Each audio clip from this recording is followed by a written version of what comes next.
Tamil Nadu SI హత్య కేసులో నిందితుడిని కాల్చి చంపారు పోలీసులు. విచారణలో భాగంగా నిందితులను స్పాట్కు తీసుకువెళ్లారు పోలీసులు. ఇంతలోనే మరో ఎస్ఐపై దాడి చేసి పారిపోయేందుకు ప్రయత్నించాడు నిందితుడు మణికంఠ. వెంటనే అలర్ట్ అయిన పోలీసులు అతడిపై కాల్పులు జరిపి హతమార్చారు. మరో నిందితుడిని అదుపులోకి తీసుకున్నారు.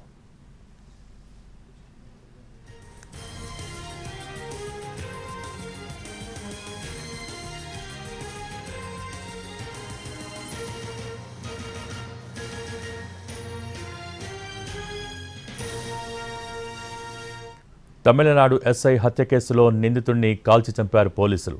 విచారణలో భాగంగా నిందితులను స్పాట్కు తీసుకువెళ్లారు పోలీసులు. ఇంతలోనే మరో ఎస్ఐపై దాడి చేసి పారిపోయేందుకు ప్రయత్నించాడు నిందితుడు మణికంఠ.